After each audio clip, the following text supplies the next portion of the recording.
Selamat pagi semuanya. Suara saya apakah bisa kedengaran? Terdengar, Su. Oke, baik.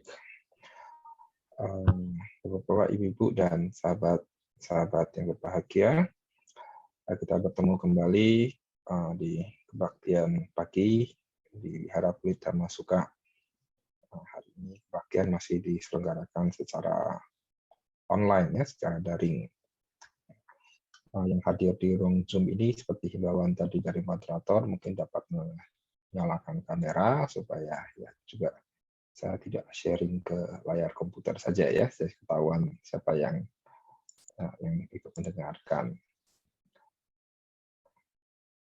Baik, hari ini saya akan membawakan topik seperti yang telah diumumkan tentang pertobatan, ya. Pertobatan atau Chan Hui, ya, adalah suatu praktek yang sangat penting, terutama di dalam tradisi agama Buddha Mahayana, ya, dan juga di dalam tradisi Mahayana Tibetan atau yang biasa disebut Vajrayana. Ya. Ada yang terjemahan dalam bahasa Indonesia yang paling umum diterjemahkan adalah pertobatan. Ya. Ada dalam bahasa Sanskerta ada yang menyebutnya sebagai samayati. Ya. Tapi belakangan ada juga yang menerjemahkannya sebagai purifikasi, ya, purifications. Ya. Dan beberapa tradisi menerjemahkannya, misalnya dalam tradisi Frank Bliss menerjemahkan sebagai memulai lebaran baru. Ya. Suatu tekad untuk memulai lebaran baru. Suatu tekad untuk bagaimana kita mengakui ketidakterampilan kita, mengakui kesalahan kita, dan bertekad untuk tidak mengulangi lagi, ya, memulai lebaran baru. Ini adalah satu praktek yang sangat penting, bahkan di biara-biara itu dipraktekkan setiap malam. Nah, karena kita perlu untuk mengevaluasi, ya, mengevaluasi perbuatan kita. Ya. Setiap hari pasti ada hal-hal yang tidak terampil yang mungkin kita lakukan. Nah, baik itu disengaja maupun tidak disengaja. Nah, oleh karena itu kita harus senantiasa mengevaluasi itu dan berjanji untuk memperbaikinya. Ini semangat sesungguhnya dari praktek Chan Hui, ya, praktek pertobatan.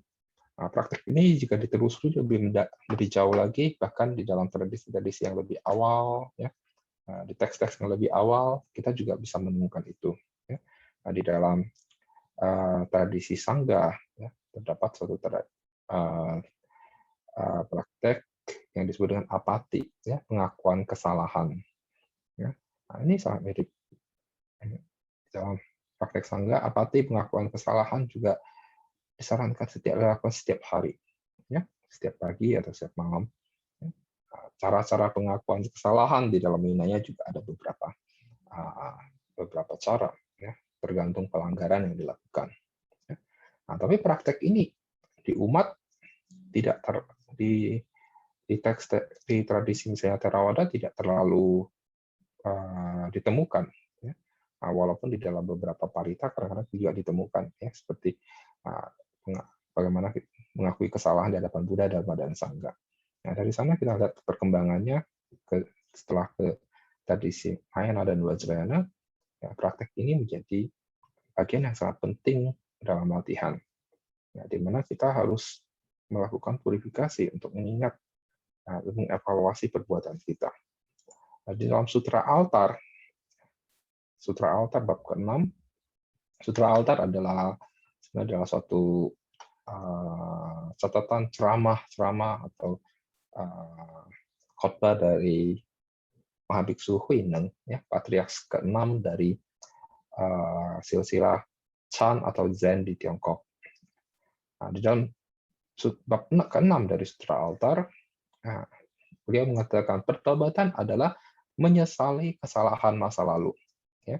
Menyesali kesalahan masa lalu dan terhitung mulai sekarang semua perbuatan jahat yang didasari oleh kebodohan, kesombongan, dan iri hati sekarang telah menyadari atas kesalahan tersebut, ya. Nah, menyesali dan menyadari kesalahan tersebut dan akan memotong sampai selamanya agar tidak mengulanginya kembali. Ini disebut pertobatan, ya. Nah, bertekad untuk tidak mengulanginya kembali. Oleh karena itu disebut pengakuan dan pertobatan, ya. Nah, kalau kita melihat juga teks Mandarinya, Chan pengakuan, ya. Hui, ya, pertobatan, ya. Pertobatan, penyesalan, ya. Nah, jadi harus ada pengakuan dulu, ya. Kita harus mengakui. Ya, banyak dari kita bahkan melakukan kesalahan kita tidak menyadari. Nah, ketika kita tidak menyadari, kita tidak mungkin kita bisa mengakuinya. Nah, ada juga yang menyadari dia salah tapi tidak mau mengaku salah. Ya. Nah, dalam konteks ini itu bukan pengakuan, tidak ada aspek ya, canhui, tidak ada aspek pertobatan. Ya. Nah, ada juga yang kebanyakan dari orang adalah bisa menyadari, mengakui, tapi sulit untuk ya bertobat, sulit untuk benar-benar ya menyesali dan tidak mau mengulangnya lagi. Ya. Nah, kalau kita lihat dari aspek ini, sanhui atau pertobatan ini tujuannya sebenarnya adalah kalau kita kaitkan dengan ajaran dasar adalah untuk membangkitkan hiri dan otapa. Ya. Nah, di dalam tradisi Tarodas mungkin sering disinggung ini, hiri dan otapa. Rasa malu untuk berbuat jahat, rasa takut akibat atas perbuatan jahat. Ya. Nah, tetapi ini harus ini bagaimana membangkitkan ini supaya ada di dalam diri kita, ya. Nah, supaya kita senantiasa ingatkan ini. Nah, maka itu disebut hiri dan otapa, disebut pelindung dunia. Ya. Nah, karena ada rasa takut, rasa malu, maka orang tidak akan berbuat jahat. Tetapi banyak orang seringkali tidak memiliki itu atau lupa dengan itu. Ya. Hiri dan otapanya tertutup oleh kilesa.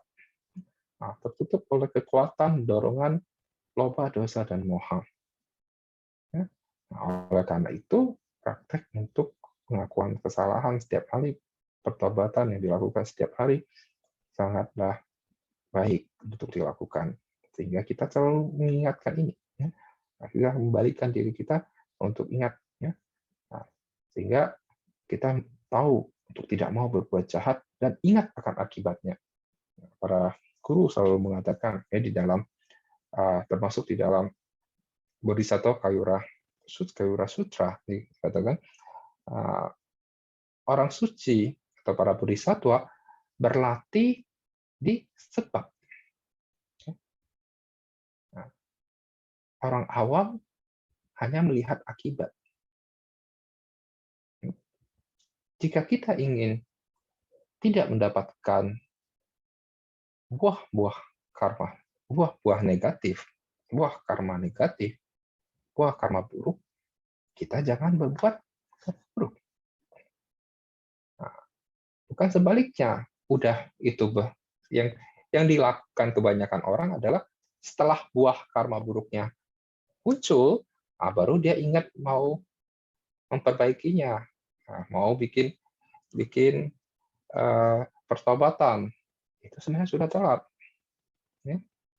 Maka itu kalau ada upacara tolak bala, ya, upacara Poun, ya, nah, dalam tradisi Buddhism Tiongkok, ya, tradisi agama orang Tionghoa, ya, tolak bala, ya, Poun lah, berbagai macam, ya, pokoknya banyak yang mau ikut. Ya, kalau udah ada hal-hal buruk yang terjadi, ya, baru ingat mau berbuat baik, mau nyumbang ini, nyumbang itu. Ya. Semoga dapat memperbaikinya. Nah, ini perbuatan yang sangat awam. Nah, Anda semua, kita semua yang sudah mempraktikkan Dharma, hendaknya lihat lebih dasar lagi. Kenapa itu muncul? Karena kita pernah menanam buah-buah yang tidak baik. Nah, seperti saat ini kita semua sedang memetik ya, karma kolektif. Ya, karma kolektif dari pandemi COVID ini. Kita nggak tahu ya, tanamnya kapan. Ya. Tapi yang pasti kita lahir di masa sekarang, kita sama-sama merasakan. Nah, kadar setiap orang menerima ini berbeda-beda. Ya.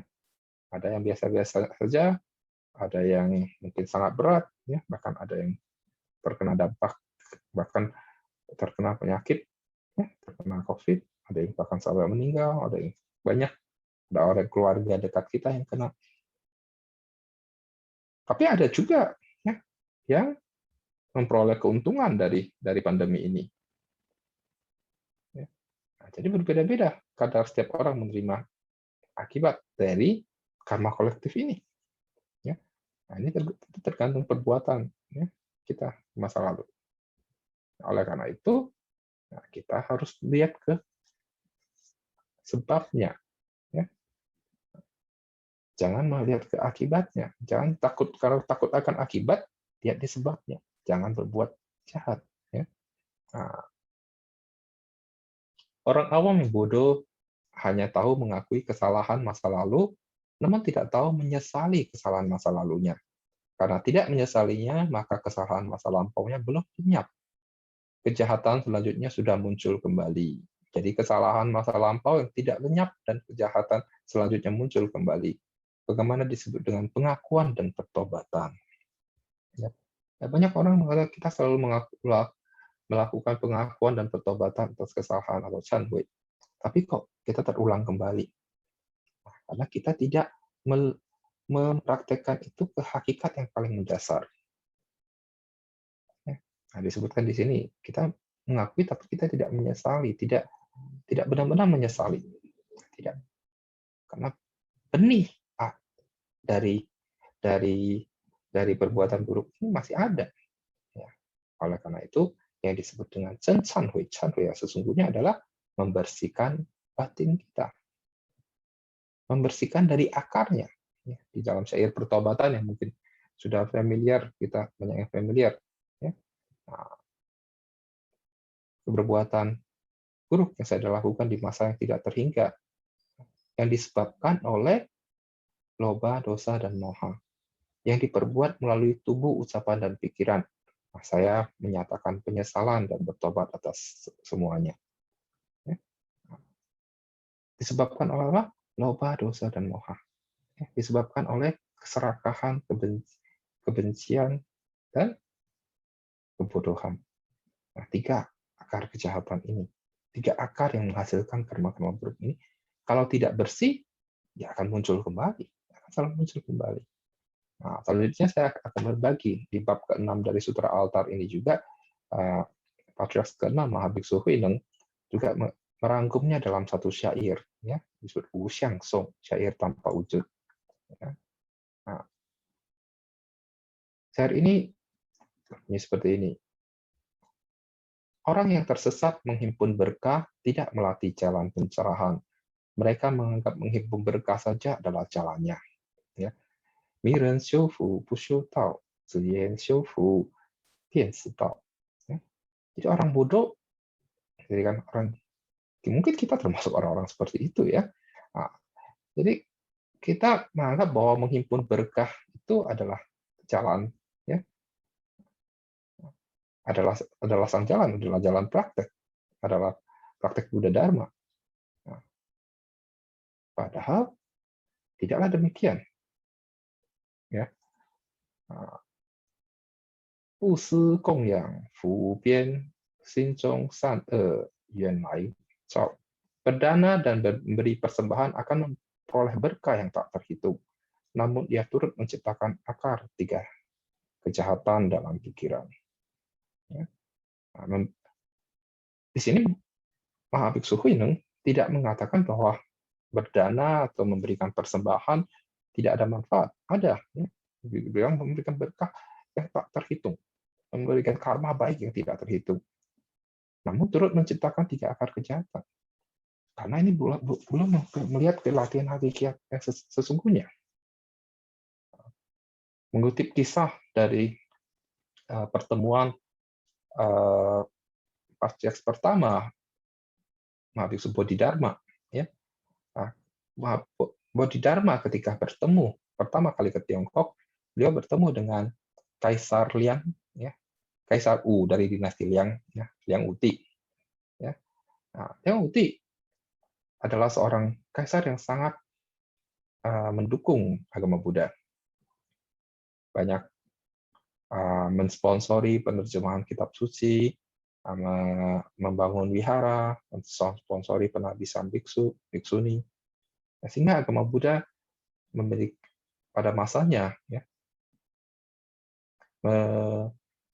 mengakar di Tiongkok. Ya, walaupun masa pemerintahan beliau sangat singkat, tapi beliau cukup sejarah perkembangan agama Buddha di Tiongkok.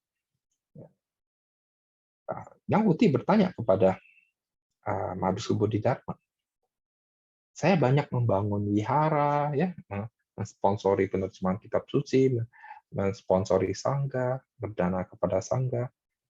Kebajikan saya banyak, Kak. Nah, Mahabiksu Bodhidharma menjawab, Wu Kongte, tidak ada kebajikan. Kaisar Yang Wuti kaget. Nah, kemudian dikisahkan bahwa setelah itu Bodhidharma pergi ya, dari kerajaan Liang ke utara. Ya. Saat itu Tiongkok terbagi menjadi kerajaan utara dan selatan. Yang Wuti berkuasa di selatan. Ya.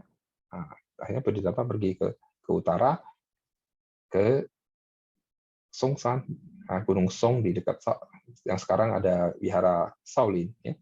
Pada saat Bodhidharma ke sana juga sudah ada wihara Shaolin. Ya. Dan Bodhidharma bertapah di saat melakukan retret, solitary retret, ya, bermeditasi selama 9 tahun di gua di dekat Gunung Songshan. Nah, karena beliau tahu bahwa saatnya belum tepat untuk membaharkan Dharma.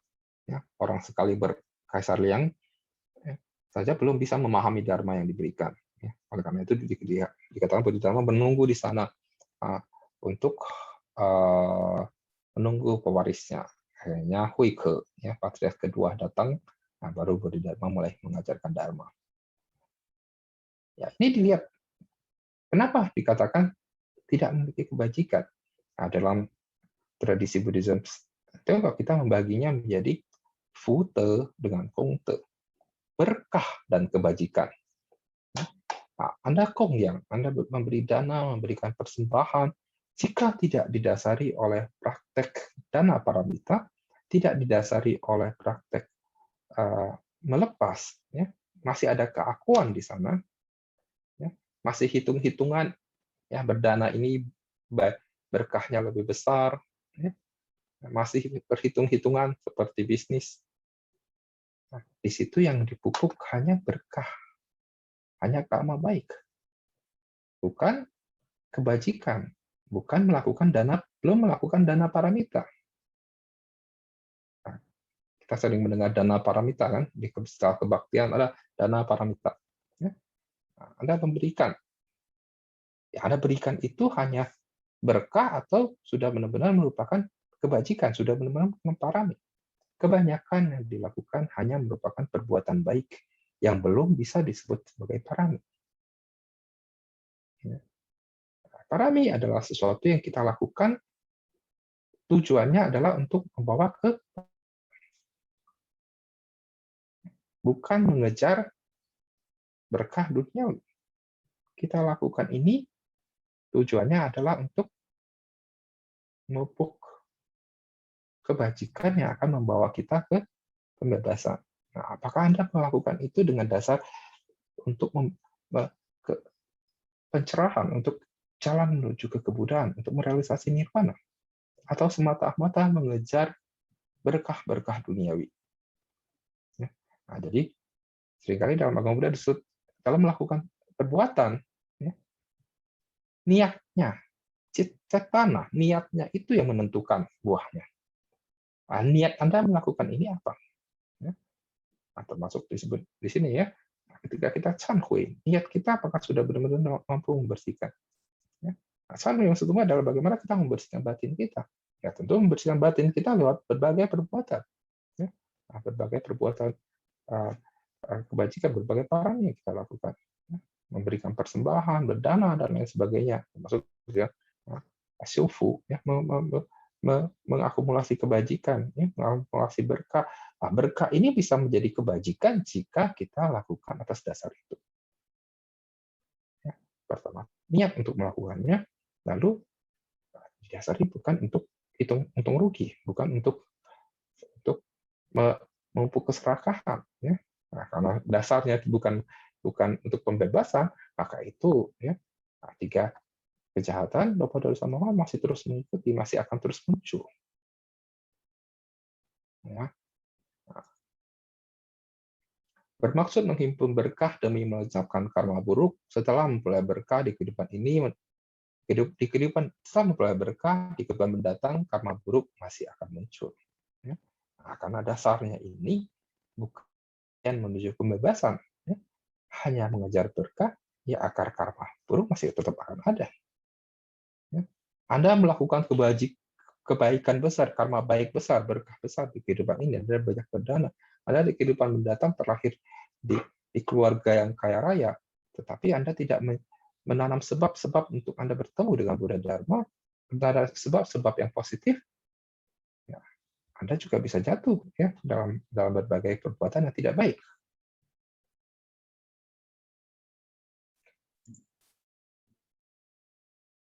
Selama dapat menghapus kondisi penyebab dari kejahatan dalam batin, ini disebut pertobatan yang sesungguhnya dalam hakikat diri sejati. 但向心中除罪缘，明自性中真忏悔. Ya.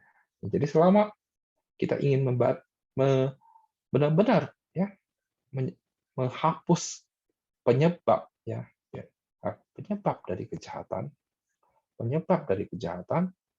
ya, ini yang disebut dengan chanhui yang sesungguhnya. Penyebabnya itu apa? Ya, lupa dosa dan moha.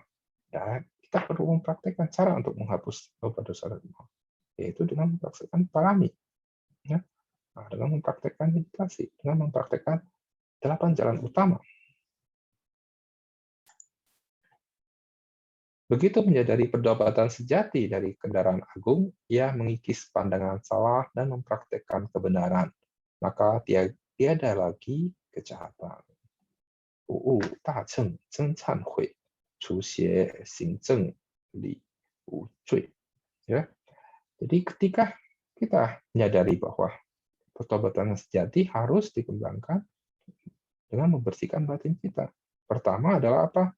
Mengikis pandangan salah. Mengikis pandangan salah dan mempraktekkan kebenaran. Itu di dalam praktek jalan utama, bagian pertama adalah pandangan benar. Kita harus memiliki pandangan benar, baru kita bisa praktek selanjutnya baru benar. Ya. Kalau dari awal pandangan yang salah, dana yang diberikan sebesar apapun juga salah. Ada berkah, tetapi tidak membawa kebajikan untuk ke pembebasan. Ya. Nah, belajar Dharma senantiasa mengamati hakikat diri sejati, maka ia menjadi golongan yang sama dengan Buddha. Ya, 学道常与自性观，即与诸佛同一类. Ya. Nah, jika kita senantiasa sadar penuh, senantiasa mengamati ya zixing, hakikat diri sejati, mengamati ke dalam, ketika kita dapat menemukan ya sadar penuh di dalam diri kita dengan Buddha. Kita bersatu, ya. Kita terkoneksi dengan para Buddha. Ya. Guru kami Bante Dharma Vimala memiliki mempelopori satu istilah. Ya. Nah, Buddha adalah S3. Ya. Kalau kuliah paling tinggi S3 ya. Nah, S3 itu ada apa? Sadar setiap saat. Dalam sutra Buddha dikatakan adalah Fo Chang Zai Ding Zhong. Buddha senantiasa berada dalam samadhi. Buddha sadar penuh setiap saat. Oleh karena itu, kita ingin belajar seperti Buddha, kita harus, ya sebelum orang bisa kuliah S3, harus lulus S2 dulu. Harus sering sadar. Ya. Sering-sering sadar. Nah, di dalam Sutra Alta, Mahabhiksu Huineng juga mengatakan, Buddha, kualitas kebudayaan adalah jue, adalah terjemahan Tionghoa. Buddha juga kebudayaan, Buddha diterjemahkan sebagai jue, body. Kesadaran penuh. Nah, Buddha adalah yang telah sadar sebetulnya. Ya, karena itu kita harus sering-sering sadar, sering-sering berada dalam kondisi samadhi. Kita harus mempraktikkan meditasi dalam diri kita. Ya. Nah, ketika kita di Ajahn Buddhadasa, ya, seorang biksu yang sangat terkenal dari Thailand, ya, mengatakan kita harus bisa menjadi Buddha pada waktu. Ketika kita sadar penuh pada saat ini, kita jadi Buddha. Nah, ketika kita setelah keluar dari meditasi, kita nggak sadar penuh. Waktu baca parita, kita sadar penuh, kita berada ya satu jenis ya, satu spesies bersama dengan Buddha. Nah, tetapi ketika setelah tidak baca parita, setelah dalam kehidupan kita sehari-hari kita tidak sadar penuh, ya, kita jatuh lagi ke alam-alam lain. Ya. Nah, jadi harus senantiasa sadar penuh mengamati hakikat diri sejati. Dengan cara apa? Ya meditasi, meditatif. Oleh karena itu sangat penting kita memiliki satu metode yang bisa kita pegang. Para sesepuhku hanya mewariskan ajaran langsung ini. Semoga semuanya melihat hakikat diri sejati sebagai satu entitas yang sama. Ya, Wuju wei chuan ci dun fa, bu yuan jian xing tong iti. Para guru, ya, guru-guruku mengajarkan ajaran ini. Nah, semoga semuanya dapat melihat hakikat sejati ini. Para guru dari Buddha, para Arya Sangga mengajarkan ini semua. Ini yang harus kita ikuti. Nah, jika kita ingin membersihkan dari sebab-sebab kejahatan. Jika hendak mencari tubuh Dharma di masa mendatang, jauhilah berbagai fenomena Dharma dan bersihkan melalui batin. Rui tang lai mi fa sen, li zu fa xiang, xin zhong xi. Nah, jadi bersihkan batin. Ya. Nah, bersihkan batin ini. Kalau kita ingin melihat realisasi tubuh Dharma, kita harus membersihkan batin kita. Dengan cara apa? Ya, Buddha sudah mengajarkan. Jalannya adalah apa? Jalan utama dan paramita, sat paramita. Ya, kita perlu praktekkan. Nah, jangan mengambil sebagian-sebagian, ya, keseluruhannya. Ya, bukan hanya sedana, bukan hanya sila, keseluruhannya. Dan intinya ada di mana? Intinya ada di prasnya, kebijaksanaan. Oleh karena itu kita harus senantiasa mau belajar. Prasnya tumbuh dari praktek dan belajar. Nah, ketika kita belajar dan terus mempraktekkan, prasnya insight akan muncul. Ya. Nah, berusaha untuk melihatnya sendiri dan jangan bimbang lagi. Pikiran selanjutnya sirna seketika, maka sepanjang hidup pun direhatkan. Nuli zijian mo you you you, hou nian hu jue yi si xiu. Nah, jadi ketika kita seringkali kita digeluti ya, dipenuhi oleh kebimbangan, kekhawatiran, ya, dan tidak memiliki keyakinan yang kuat. Tidak memiliki keyakinan bahwa kita bisa berlatih, kita bisa mempraktikkan Dharma. Nah, jika kita dapat menghapus kebimbangan, kekhawatiran ini, ya, dan mengembangkan wirya, ya, semangat, dan kesabaran. Nah, tadi kan sebelum sadar setiap saat, ya, S3 sebagai Buddha kita harus sering sadar. Tapi sebelum sering sadar kita harus bisa S1 dulu. S1-nya apa? Sabar. Ya, bukan sadar, S1-nya sabar. Nah, dengan kesabaran adalah praktek tertinggi. Ya. Nah, kita harus terus memiliki kesabaran, keuletan sehingga kebimbangan ini hilang. Nah, dan kita dapat benar-benar ya, ketika kita menyadari itu, melihat hakikat diri sejati, nah, kebimbangan hilang. Ya. 若悟大乘得见性，前空合掌自心求. Ya. Jika menyadari ajaran Mahayana dan melihat hakikat diri sejati, dalam konteks ini maksudnya menyadari ajaran Buddha, mengajari ajaran ini dan kita melihat manfaat dari ajaran Buddha, ya, dan dapat melihat hakikat sejati, dan ajaran ini dapat membawa kita melihat hakikat sejati, membawa kita menuju ke pembebasan. Oleh karena itu, kita perlu dengan hormat dan bersikap anjali memohon dengan setulus hati. Ya, apakah kita sudah mempraktekkan dan memohon ajaran dengan setulus hati? Atau kita hanya mempraktekkan karena kebiasaan, karena formalitas? Ya, kebanyakan kita beragama, ya, ini penyakit, ya, penyakit di Indonesia, ya, dan bukan hanya di Indonesia. Ya. Nah, penyakit kita adalah beragama hanya sebatas formalitas. Ya. Nah, karena kebiasaan minggu harus kebaktian. Nah, sekarang pandemi, saya juga tetap kebaktian, ya, online kebaktian. Ya. Ya. Kebaktian online, ya formalitas juga, ya, hadir, ya, masuk di ruang Zoom, ya, disuruh buka layar nggak mau, ya, karena Anda kebaktian mungkin pakainya nggak seperti kewihara, nggak rapi, ya. Nah, karena mungkin sambil mengerjakan pekerjaan lain, ya itu bukan kebaktian, itu hanya formalitas hadir di sini, ya. Nah, maka itu disuruh buka kamera nggak mau buka, ya, banyak alasan yang lain-lain. Ya. Nah, jadi formalitas. Nah, bagaimana kalau kita masih terjebak dengan formalitas, bagaimana kita bisa melihat ke hakikat praktek yang sesungguhnya? Ya. Nah, beragama jangan hanya terjebak pada formalitas keagamaan, ya, tapi adalah bagaimana kita mempraktekkan hakikat sejati. Ya. Nah, banyak wihara-wihara melakukan Chanhui, ya.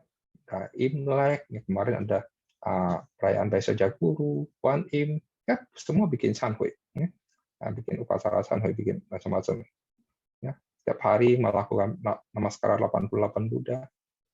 Tapi kalau itu hanya dilakukan hanya sebatas formalitas, ya, tidak menjadikan itu sebagai suatu praktik dharma, tidak menjadikan itu sebagai praktik meditatif, ya, seperti yang disampaikan oleh Mahabiksu ini, nah, kita belum benar-benar Chanhui, kita belum mempraktikkan pertobatan yang sejati. Ya, pertobatan yang sejati adalah membersihkan batin kita. Batin bersih, semua perbuatan buruk tidak akan muncul. Ya, nah, inilah praktik pertobatan yang sejati. Oke, ini saja yang ingin saya sharingkan pada pagi hari ini. Nah, terima kasih sudah mendengarkan. Ya, saya kembalikan ke moderator. Selamat pagi, Sotihotu Namo Buddhaya. Izin bertanya, Suhu. Dalam konteks jauhilah fenomena dhamma. Jauhilah berbagai fenomena dhamma. Seperti apakah contoh yang dimaksud dengan fenomena dhamma tersebut? Terima kasih, Suhu.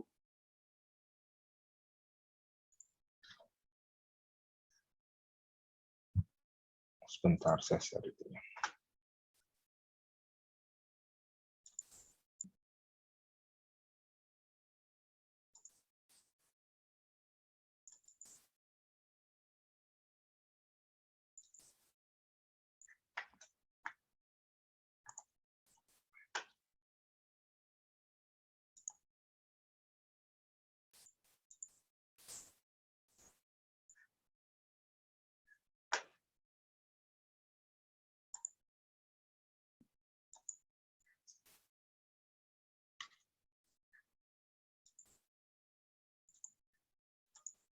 Ya, yang ditanyakan adalah mungkin bagian share yang ini, ya.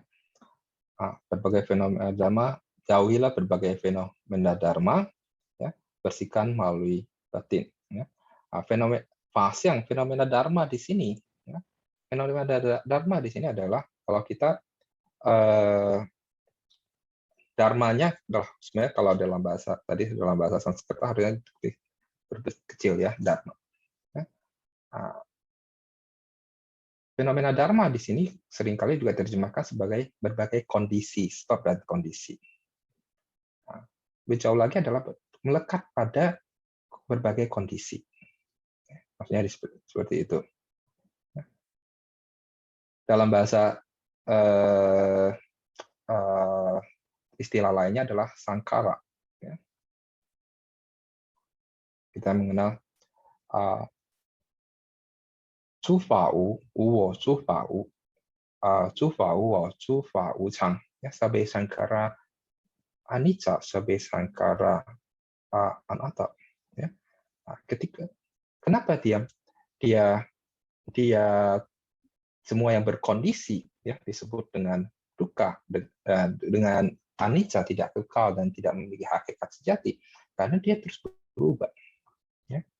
Nah, setiap kondisi, jika kita melekat, ya, dan lalu sampai sangkara dukkha. Kenapa menjadi dukkha? Karena kita melekat pada kondisi. Kita menginginkan dia tidak berubah. Kita menginginkan bahwa berbagai fenomena dharma, berbagai sebab dan kondisi ini tidak berubah. Ya. Karena ada kemelekatan terhadap berbagai kondisi, kemelekatan fenomena dharma itu masuk semua fenomena. Ya, semua yang ada di muka bumi ini, ketika kita melekat padanya, akan menghasilkan dukkha, akan menghasilkan kemelekatan. Nah, karena kita berharap dia seperti yang ingin kita inginkan. Ya. Nah, jadi ketika kita ingin merealisasi pencerahan, kita ingin memiliki dharma, ya kita harus melepaskan ini dulu. Nah, baru kita ingin mengakhiri dukkha, ya kita harus menyadari kenapa ini menjadi dukkha, karena kita melihatnya, nah, kita tidak menginginkan semua fenomena, semua aspek di sekeliling kita semua sesuai harapan kita. Pada hakikatnya tidak bisa seperti itu, kan? Ya, kita tidak ingin itu berubah. Ya, dia akan berubah.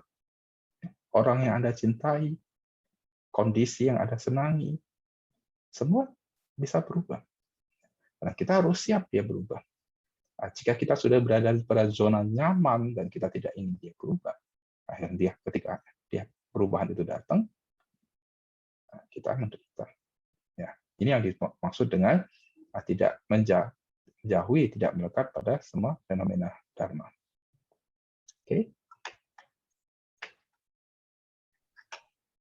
Baik, terima kasih Suhu atas jawaban dari pertanyaannya. Semoga pertanyaannya menjawab kepada saudara yang bertanya. Apakah masih ada yang ingin bertanya secara langsung?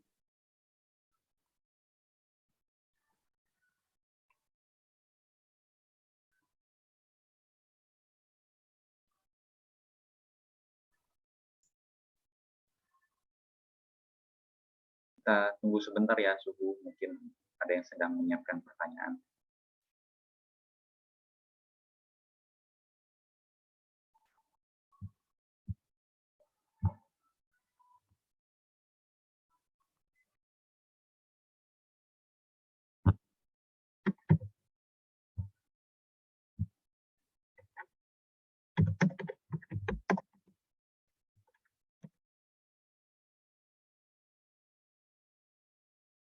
Mungkin jika tidak ada yang bertanya lagi, Suhu bisa menyampaikan kesimpulan atas Dhamma di sana pada pagi hari ini.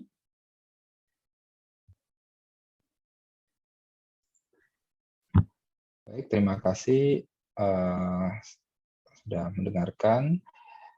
Saya biasanya tidak terlalu suka memberikan kesimpulan. Apa yang Anda dengarkan tadi, seberapa yang Anda dapat, itulah yang Anda dapat. Ya. Nah, jika bermanfaat, silakan direnungkan dan dipraktekkan dan ditelusuri kebenarannya. Karena apa yang saya sampaikan hanyalah hasil dari pembelajaran saya. Ya. Bukan seperti semangat kita mempelajari Dharma adalah selalu kita kritis, ya. Setelah kita mendengarkan, ya kita renungkan, ya kita cocokkan kembali dengan Dharma, ya cocokkan kembali dengan Dharma. Nah, jika itu sesuai dengan Dharma, ya bisa kita praktekkan, ya kita praktekkan. Jika tidak cocok dengan latihan Anda, anggaplah ini sebagai satu pengetahuan semata. Oke, sampai di sini. Terima kasih. Semoga kita semua senantiasa ingat dan mempraktikkan Dharma. Semoga kita senantiasa jauh dari segala mara bahaya. Semoga semua pandemi ini dapat segera berakhir. Sabbhe satta bhavantu sukhita. Semoga semua makhluk hidup berbahagia.